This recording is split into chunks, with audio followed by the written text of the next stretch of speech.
Bila mana menggunakan undang-undang baru perkara ini berarti cacat hukum ya Bang ya? Iya betul. Nah, tindakan Abang ini seperti apa nanti kalau terjadi seperti ini? Apakah ada lapor balik atau gimana? Apa sudah selesai gitu dengan perdamaian? Kalau masalah lapor balik, kita belum ke sana, belum mengarah ke sana.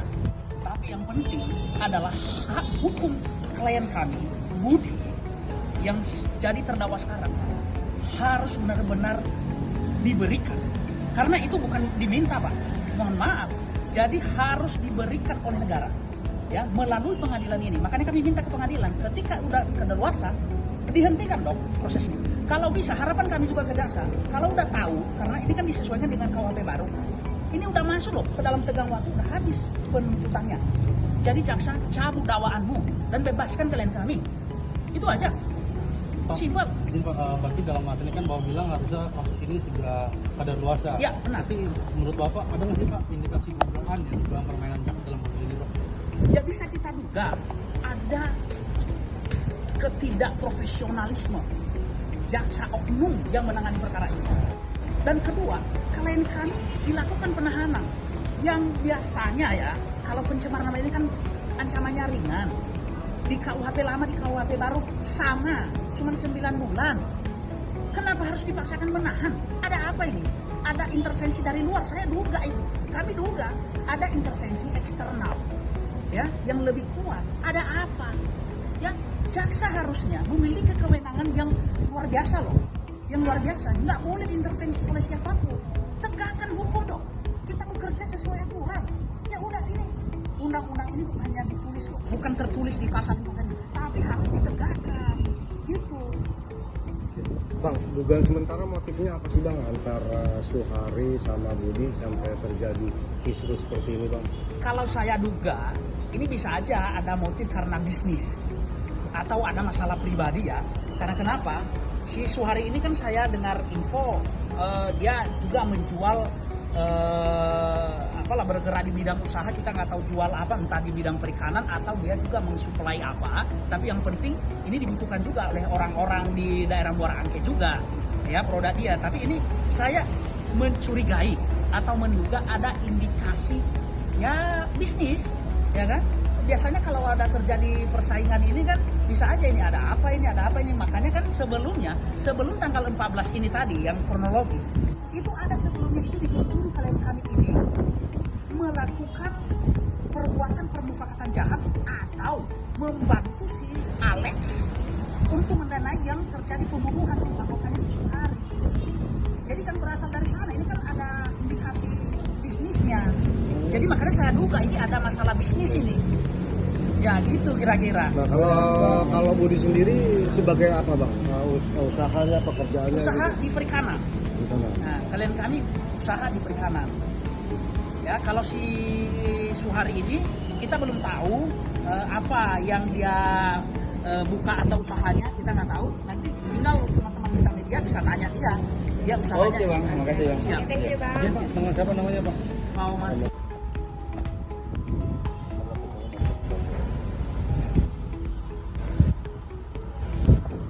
Ya Bang Budi.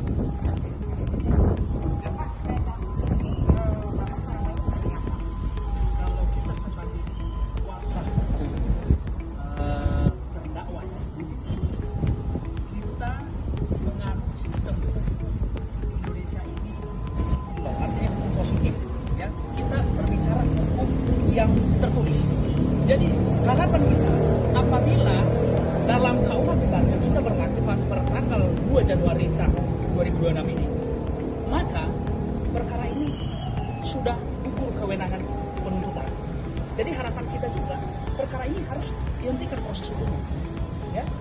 Dan jangan kita hanya berpikir orang dituntut, karena bukan itu lagi yang dianut oleh sistem hukum kita, ya. Lebih ke pendekatan humanis dan lebih ke menghargai hak-hak asasi manusia. Perkara ini sendiri bermula dari apa sih Bang?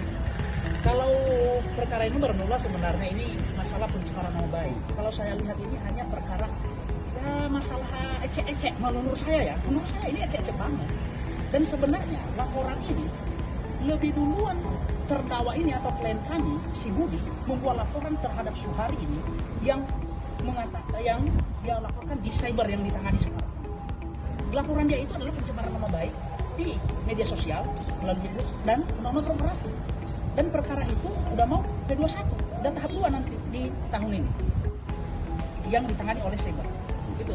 Pak izin Pak, mungkin bisa dijelaskan Pak terkait dengan awal mula konfliknya seperti apa. Bahkan saya sempat mendengar isu itu katanya si Pak Budi ini sudah ditahan sekarang, dia adalah korban sebelumnya. Dia sempat dicemari di Facebook, bahkan di hadiahnya itu gimana sih Pak ceritanya Pak? Iya, oke. Jadi benar sebenarnya klien kami Budi terdakwa hari ini adalah benar korban dan bisa saya katakan korban rekayasa hukum, oknum penegakan hukum yang telah menutup mata dalam keadilan. Nah, kalau kronologisnya berawal sebenarnya ini pada 14 September 2018, di mana Suhari ini sekitar siang hari dia memposting foto klien kami Budi di media sosial akun Facebooknya dengan memberi keterangan wanted. Wanted ini kan di dalam bahasa Indonesia DPO atau dicari lah orang ini. Kemudian di hari yang sama berbeda jam saja dia kirim lagi oleh Suhari ini di grup info Muara Baru dan Muara Angke dengan keterangan orang ini masih hidup nggak gitu loh kira-kira ya. Dan ada juga bahasa wanted. Nah, ketika si Budi klien kami merasa martabat dan juga harga dirinya itu kan difitnah, dicemarkan nama baiknya, dia mencoba mendatangi saudara Suhari ini ke kantornya di Muara Angke sana. Jadi ketika datang di situ itu sekitar jam 6 sore atau lebih lah, sekitar setengah 7 malam, dengan menanyakan kenapa kamu mewanted saya dan kenapa kamu memfitnah saya? Apakah aku punya masalah sama kamu apa tidak? Apabila ada masalah tolong disampaikan, karena kita ini saling tidak kenal. Itu informasi dan itu yang ditanyakan, tidak ada menghina-hina si Suhari.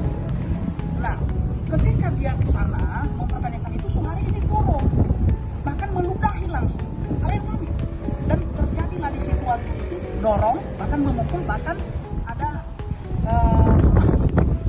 Dan sehingga pada tanggal 14 itu malam harinya sekitar udah perpisahan tanggal ke-14 ke-15 sebuah laporan polisi lah klien kami ini ke Polda Metro Jaya dengan tuduhan atau dugaan perbuatan pidana adalah penganiayaan. Nah, kemudian ditangani oleh Resmo Unit 3 ya, Polda Metro Jaya, Dirkrimum. Kemudian tidak lama kemudian, beberapa hari kemudian, si penyidik Resmo melakukan penggeledahan atau mengambil CCTV di kantornya Suhari. Nah, ketika diambil sekitar 17 September 2018, pada hari itu juga setelah selesai dilakukan penggeledahan atau diambil CCTV itu oleh Resmo, si saudara Suhari ini alias AO mengirim konten-konten yang bernuansa pornografi kepada klien kami dengan narasi kamu baru kenal sekali aja langsung visum. Artinya dia merendahkan martabat, bahkan dia menghina sekali ya.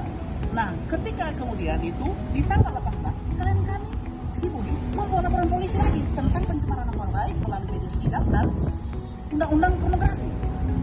Dan atas laporan klien kami itu sudah berjalan ditangani oleh cyber. Dan kemudian pada tanggal 29 September 2018 si Suhari ini buat laporan pencemaran nama baik dengan terlapornya ya ini terdakwa sekarang klien kami. Nah, atas laporan klien kami yang dua yang ditangani oleh cyber dan Resmo, Suhari ini sudah statusnya tersangka. Bahkan di cyber pernah ditahan kurang lebih 6 hari. Cuman pada saat itu dilakukan penangguhan penahanan. Nah, laporan dia tiba-tiba klien kami juga tersangka. Dan setelah itu kasus ini ada berhenti, tidak ada lanjutan dan tidak ada perkembangan, bahkan kita nggak tahu juga ujungnya di mana. Nah, yang lebih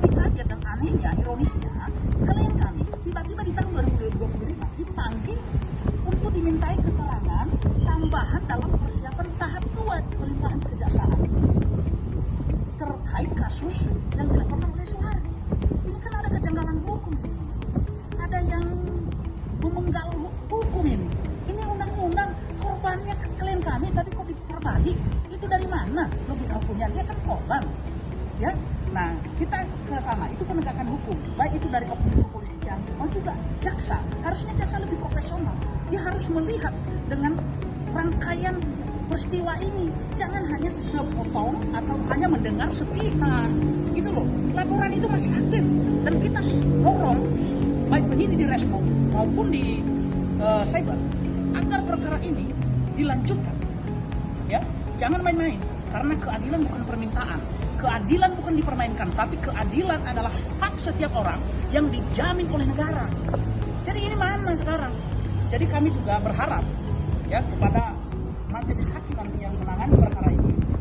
Karena hari ini saya sudah datang ke pengadilan ini, baru saya mendapatkan informasi bahwa di cancel, nggak jadi hari ini. Sidang hari ini adalah sidang pertama, pembacaan dakwaan dari pihak penuntut umum. Dan kemudian karena saya tahu informasi itu, dan saya berharap supaya ini lebih dipelajari lagi karena disesuaikan dengan KUHP baru, dengan KUHP baru. Maka apabila KUHP baru dan KUHP baru sudah berlaku ini, harusnya harus dihentikan proses hukum. Karena kenapa? Kedaluarsa. Penuntutan sudah kedaluarsa. Kedua, pencemaran nama baik bukan lagi merupakan tindak pidana karena dia lakukan pembelaan dirinya. Ketika datang ke tempatnya si Suhari itu kan membela dirinya. Ya, salah tidak? Makanya ini sebagai pembelajaran bagi kita. Besok-besok siapapun kita, seluruh masyarakat ini atau siapapun, kita posting orang, kita buat narasi apa, dia datang ke tempat kita atau ke rumah kita, bisa kita lapor. Bisa nanti dikriminalisasi loh. Ya, bukan hanya di diri klien saya, si Budi bukan. Gitu kira-kira. Ini Bang, Ya. Abang tadi